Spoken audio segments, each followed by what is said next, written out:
Hello learners, welcome to this video on creative communication practices. I'm Dr. Arundita Bhanjadev and I work with Pradhan.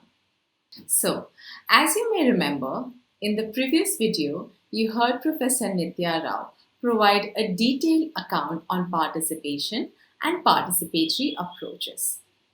She spoke on what is participation, why is participation important, and why should we engage and interact with people, build relationships, and learn. I'm going to build on the concepts shared by her, and in this video, I'm going to introduce you to creative communication practices and methods to develop a shared understanding through discussion and dialogue. Before we start, let us see what we will cover in this video. We will start with an introduction to the concept of developing a shared understanding through discussion and dialogue. Then we'll move to why. Why do we need to develop a shared understanding? How can we do that? And creative methods and tools to develop a shared understanding. We will then sum up and do an exercise. Now let us start. Organizations and governments across the world have been exploring the role of communication to support developmental activities since the 1950s. And mass media was considered as a platform to enable economically poorer countries to undergo development at an increased pace. There was development happening, but to increase the pace of that development, mass media was conceptualized.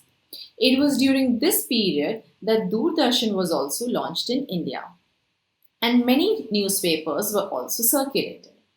However, top-down models of communication, which means where content was created at the government or organizational levels at the top and communicated to those at the bottom levels of the society, saw target audiences bombarded with messages of all kinds.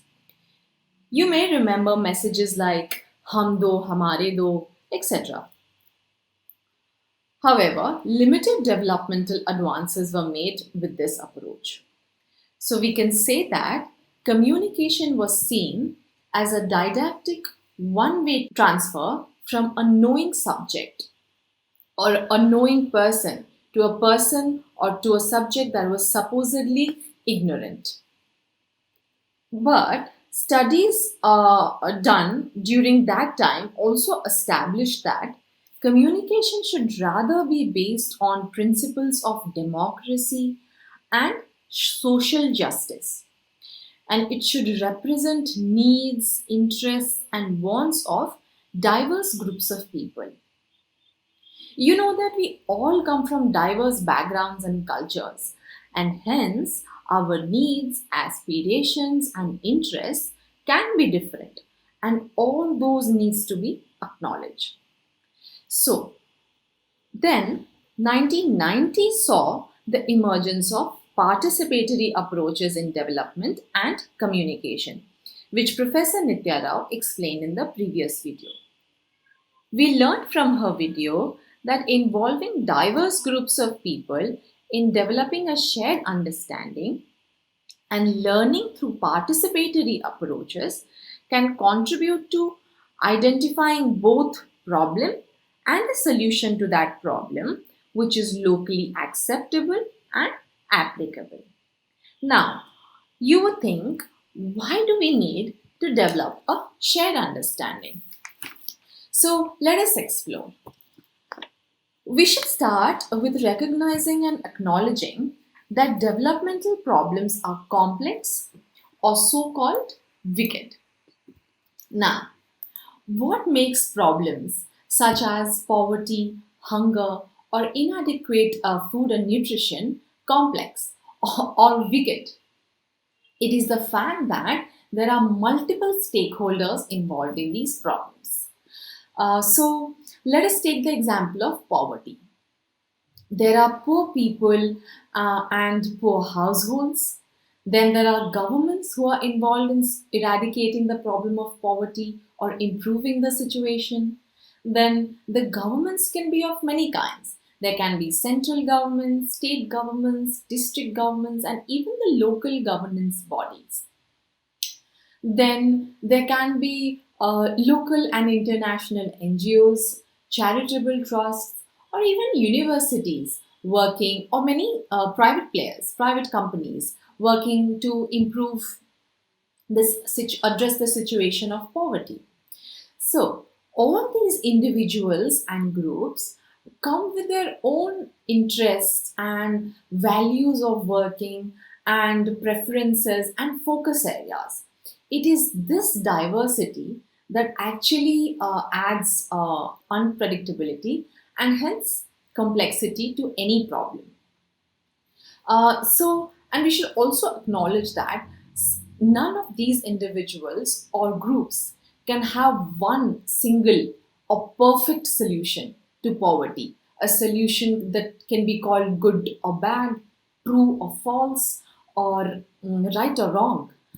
It is this manyness of interpretations of one problem that makes communication and interaction between these different groups really important to develop a shared understanding through discussion and dialogue.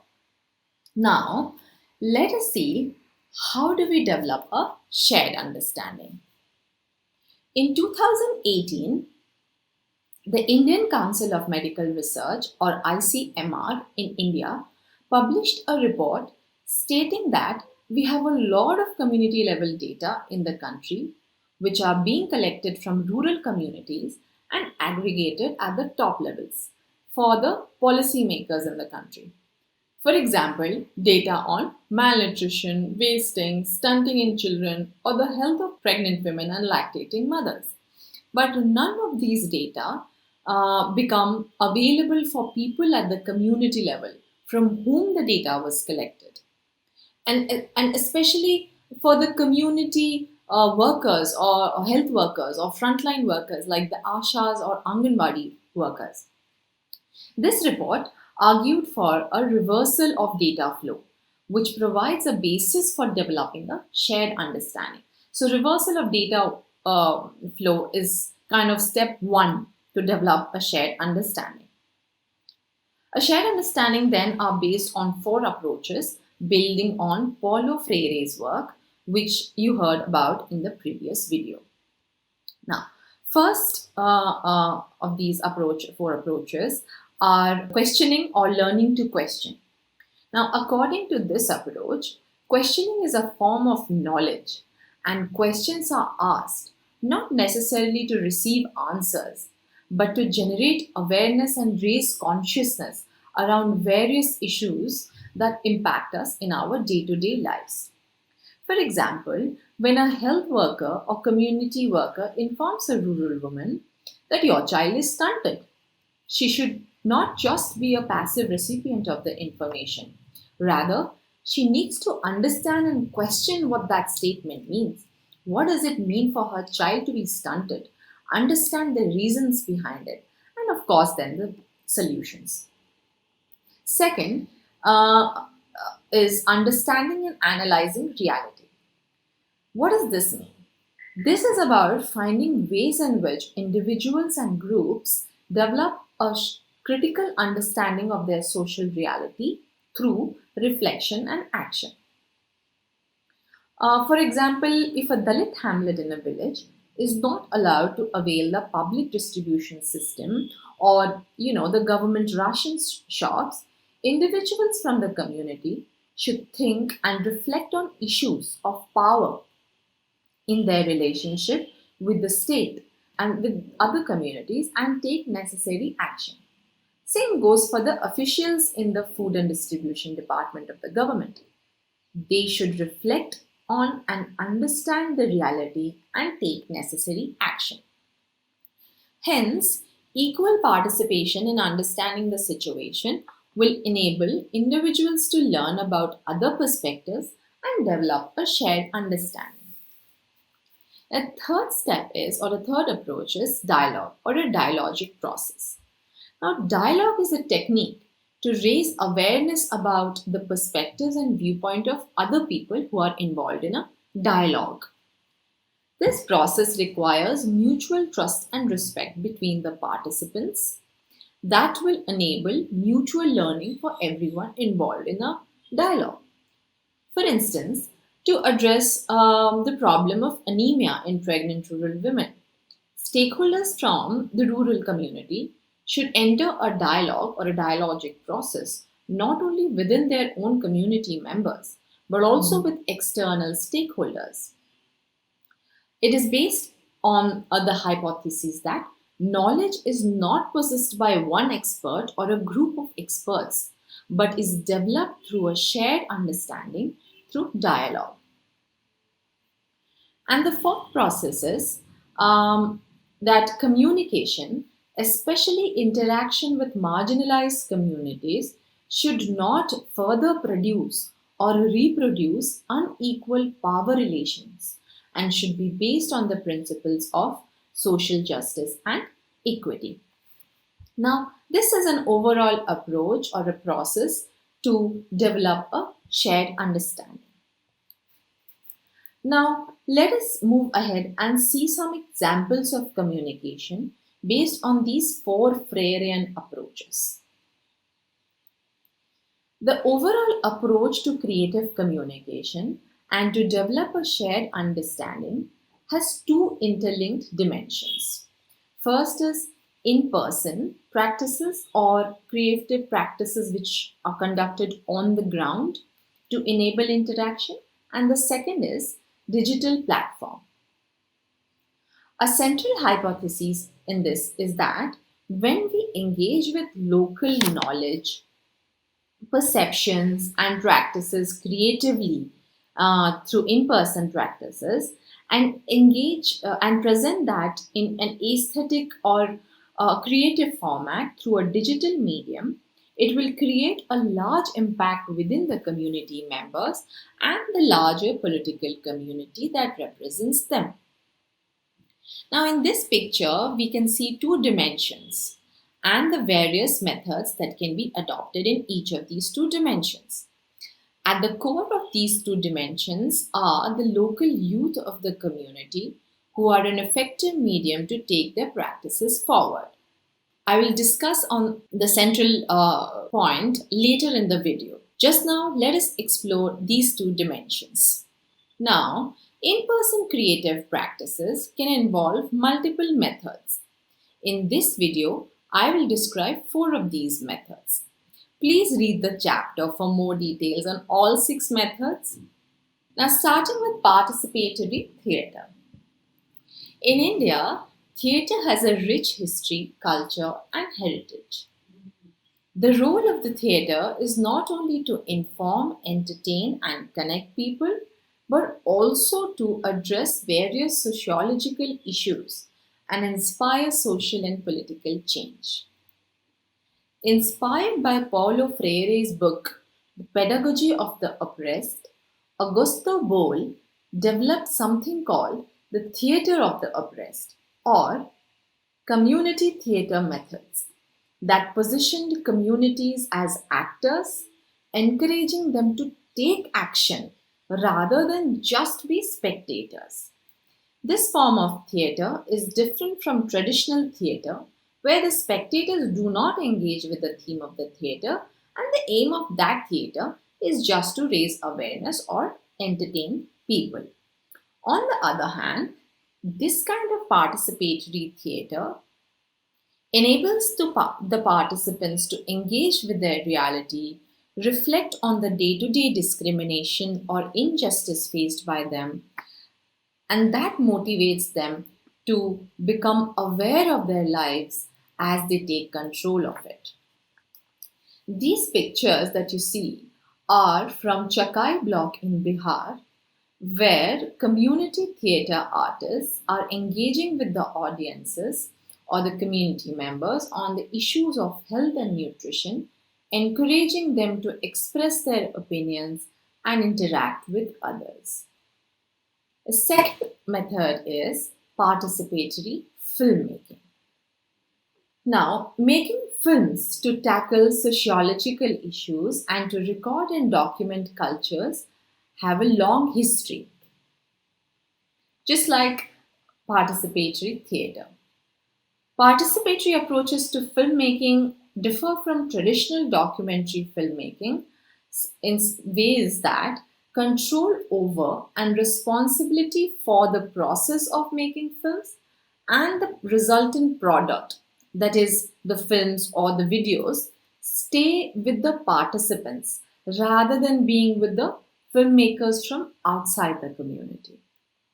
Participatory film as a tool for community interaction or creative communication helps in bringing out the perspective of marginalized members of the community and encourages them to participate in various developmental issues concerning them. Well, in this approach, people participate in in the whole film production process by contributing to the script, by sharing their experiences, knowledge practices, and local perspectives. Now, again, these pictures are from Bihar and Odisha, where the local youth or the Adivasi youth went through a process of training and capacity building in all aspects of filmmaking, starting from using a digital camera, shooting, and even editing the films.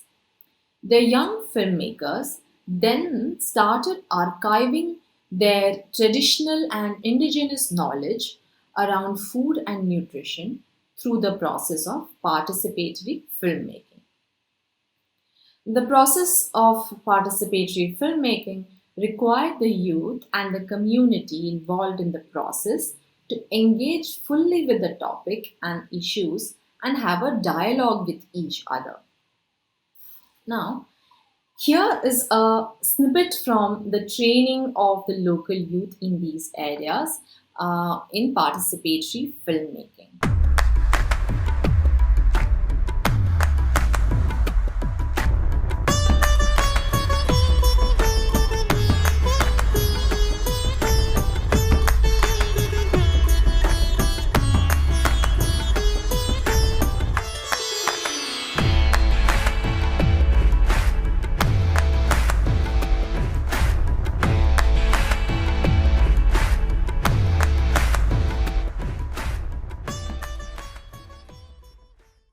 Now, the next method is film screening.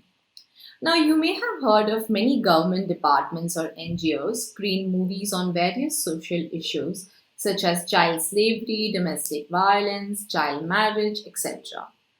Sometimes, film screening in remote rural areas is conducted purely for entertainment purposes, filling the absence of big screens or cinemas in these areas. Film screening in participatory practices is interpreted and described as a participatory process to enable dialogue and knowledge exchange locally. Now, this is a picture again from Chakai in Bihar, where people are participating in screening of a film made by the local filmmakers whose video you just saw. Now, you can see a video is playing on something around food. So, as the film was about their own food practices, participants felt deeply connected and started sharing anecdotes and experiences during the screening. These participants were people from all age groups, and their sharings hence were also unique. For example, the older women and men shared various health benefits of the food items and the medicinal value that they knew. The middle aged women shared more about recipes, and children about their excitement and surprises to learn more about these food items. These processes, hence, are useful means to create a space for generating awareness, reflection, and co creation of experiences and knowledge. It also enhances mutual understanding amongst the community by sharing and listening to other perspectives. The fourth method is photo voices. How many of us have heard about photo voices? Now, photo voices is an innovative participatory method where people and communities with barriers such as language, lack of access to resources, use photo images to capture aspects of their experiences and environment to share with others. These pictures are used with small and catchy captions to bring out attention of different kinds of stakeholders, ranging from academic spaces, policy makers, and other communities. The pictures can be used to support dialogue and knowledge exchange through small group discussions on these photographs. The process requires the participation of community members and is based on the assumption that images teach or images speak and can be understood regardless of languages, culture, and other factors. Now, with this, we have covered the some methods of in-person creative practices. Now we come to the digital methods of communication. With the penetration of mobile phones and internet, rural areas are no longer as isolated from their urban counterparts, and hence increasingly digital modes of communication offer a huge potential to explore community interaction in remote areas. These are the four methods and tools to enable community interaction and develop a shared understanding. Uh, we will discuss two of these methods in this video in detail. And again, please read the chapter for more details on the four methods. The first is Interactive Voice Response System, or IVRS. So what is an IVRS?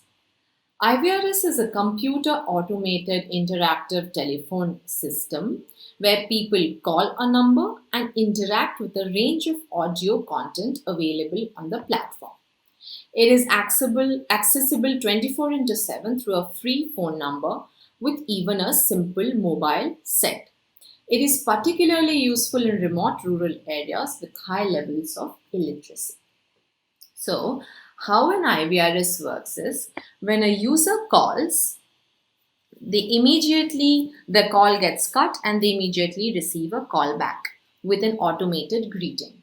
Next, a menu is presented and the caller makes a selection by pressing the appropriate number on their telephone keypad and then listen to different types of content. The user can like or even record a comment after listening to the audio content. They can also record their own audio related or unrelated to the content playing and submit for moderation and publishing into the IVRS. The information and the content is thus then shared with relevant stakeholders. And when we are saying content, what actually do we mean by content? Content is the program designed in the studio collaboratively with the help of local knowledge and expert knowledge backed by research. Now, I want to share one example of IVRS platform working in the rural and urban areas of India to reverse the flow of information and make it bottom up rather than top down. It is called Mobile Vani. Mobile Vani is an IVRS platform developed by a social tech company called Gramvani. So, during the COVID-19 pandemic, the Mobile Vani platform became particularly very useful for vulnerable groups of people, such as migrant workers who were stranded in different parts of the country, or people in the rural areas who were left with no ration due to and food items due to closed markets and broken food supply chain. So what these people started doing is they started calling the mobile phone number and started sharing their experiences and struggle, seeking information, registering ration needs, and even reporting incidents. Now, one of the interesting example from this is that from Jharkhand. is that news contributed by citizens into Mobile Wani allowed a collector in Jharkhand, a district collector, to dispatch an emergency medical aid to a group of people who were in dire need of it, and also led to the arrest of corrupt local officials and many similar outcomes. So, this is an IVRS. So, let us move to the next method in digital communication, which is an app-based interaction. So we must have all used apps on our phones, and although phone applications or apps are widely used in urban areas as compared to rural areas, the availability of affordable smartphones is slowly leading to a shift in rural smartphone ownership. Using an app for interaction or dialogue can be effective as it makes the participation from the users and interaction very direct and easy with the click of a button on your phone at your convenience. An example of an interactive platform is MyGov, which has been established as Government of India's citizen engagement platform, which involves citizens, including those in the rural areas, in a two-way open dialogue with governmental institutions, ministries, and they express their views, grievances, expectations, etc. The picture is a snapshot of the features of the MyGov app. You can see it provides multiple engagement methods such as discussions, tasks, polls, surveys, etc. Now, coming at the center of our two interlinked dimensions of community interactions, local youth. Now, with over 20% of the population in our country between the ages of 15 to 24 and 26% below 14, there's a huge scope for engagement of the youth in both of these aspects of community interaction described above, the in-person creative practice and digital communication. Local youth are most suitable to advocate for the community and represent their voices. With various skill building workshops, we kind of create a pool of local resource persons to engage with the issues and the problems at the local level. Also, for the youth, these practices have the potential to generate awareness amidst them and lead to a documentation of the intergenerational and indigenous knowledge, and also create a repository of that knowledge to ensure sustainability of local knowledge system. Now, we are now at the end of this video, and let us sum up what we just explored. So, in this video, we explored ways to develop a shared understanding, ranging from in-person and digital practices. In summary, the aim of communication should be to promote inclusive and continuous collaboration between local stakeholders and external stakeholders with the purpose of improving practices, perspectives, and policies and enable reciprocal learning. A blended approach of in-person practices and digital media complement each other and bring them together to convert information into learning. It also helps in the production of good quality content from digital medium, which is grounded in research. And as we discussed, central to this blended approach is to train the youth in various aspects of engagement and facilitation. Also, some points to consider while adopting the various participatory communication tools are that it is important to consider who sets the agenda of the dialogue and interaction, and that learners and users should be able to take more and more control over the process. The question of who sets the agenda becomes particularly important when we deal with marginalized or when we engage with marginalized communities.